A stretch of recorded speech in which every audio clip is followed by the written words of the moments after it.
Hey guys, what's up? I never start my videos like that. Hi! I do start my videos like that. It's a bit of a trademark. I'm happy today because I get to make a video and talk to you, which does definitely make me happy. And I wanted to talk to you very, very briefly about they, them pronouns and how I'm thinking of titling, dropped my phone almost. I'm thinking of titling this video, how to force people to use your pronouns, how to make them do it. And I think that's probably not a very practical approach. So I do want to give you some practical advice about pronouns. I'm working with them because I use them every day in my adult and business life and relationships and such. And everybody uses them. And I want to give you some practical advice, but I also want to give you some spiritual advice about what to do if it doesn't happen, which may, depending on your situation, maybe. So first, the practical thing is don't make people feel bad. In other words, we tend to have a blamey-shamey culture, and I'm not blamey-shaming you if you're a blamey-shamey person, but you don't get anywhere with blame and shame when you are approaching this particular subject. Yeah, people should respect you. And yeah, people should not slip up the 17th time that they go to use your pronouns, right? You are important enough that they should do whatever it takes to learn the pronouns and use them correctly and respectfully for you, with you. And sometimes people just really, really can't. I was about to say especially older people, but not necessarily. Just there are certain people just really, their brain can't get around it. And what I want you to do is learn for you to approach that person with zero hatred in your heart.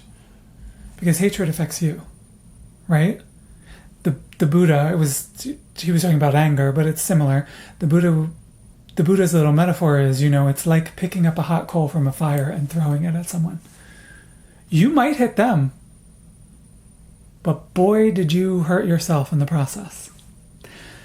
So being deeply, seethingly angry at someone and showing that and punishing them for them not using your pronouns is like picking up a hot coal and throwing it at someone.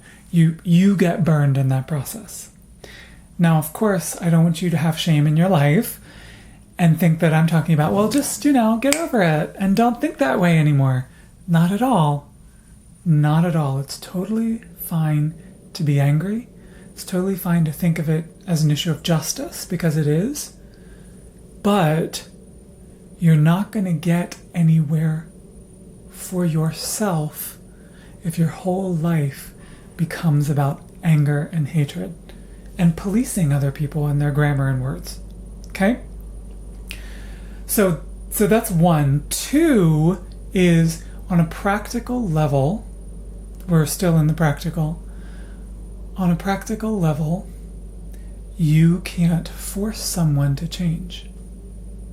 So using shame and using anger to try to force somebody to change, good luck.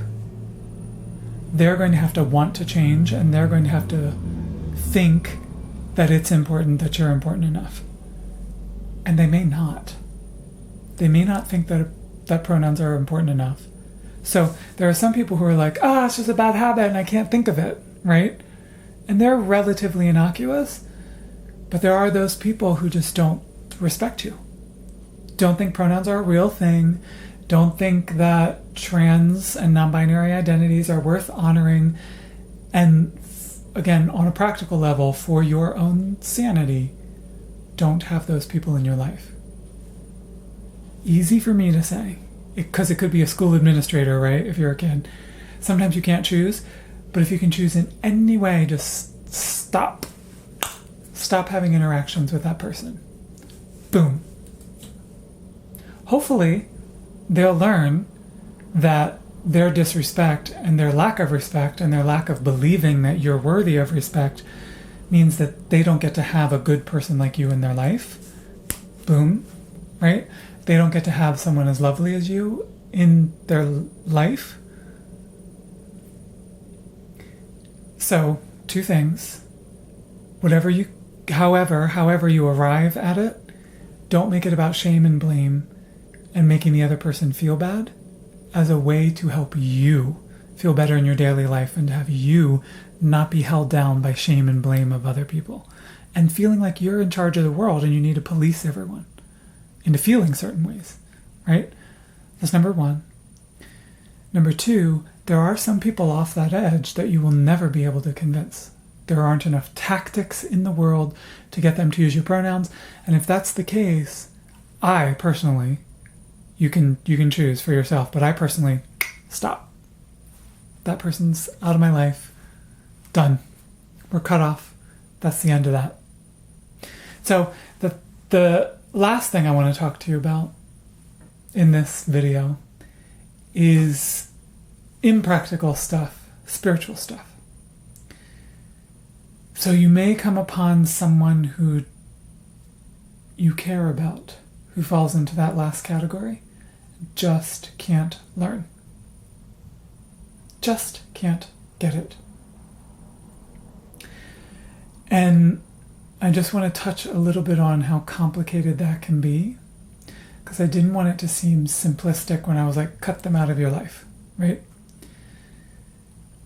I think of each person as sort of a sliding scale, and depending on how close they are to me, if they can't get over respecting me, if they can't get to the point of respecting me, if it's someone that I was very, very close to, their slider goes way out. I give them a lot of space and a lot of room to be able to develop and say, are you sure? Are you really sure? Keep trying for a long time. And you get to make that decision. I think for your own health, you got to cut it off and you got to have a chosen family. You got to be around other people who do respect you a lot. And a lot of your life can become about those other people. But you get to make that decision, and you get to make that decision with your heart, your head, and your spirit. And one last word of encouragement. You're worth it. You are worth people respecting you. Your pronouns are real. You are real. You are respectable. That word sounds so weird. I respect you. You are worthy. You are worthy. So you might be able to get everybody to use your pronouns. You might not. But none of that changes the fact that you are worthy. Don't forget.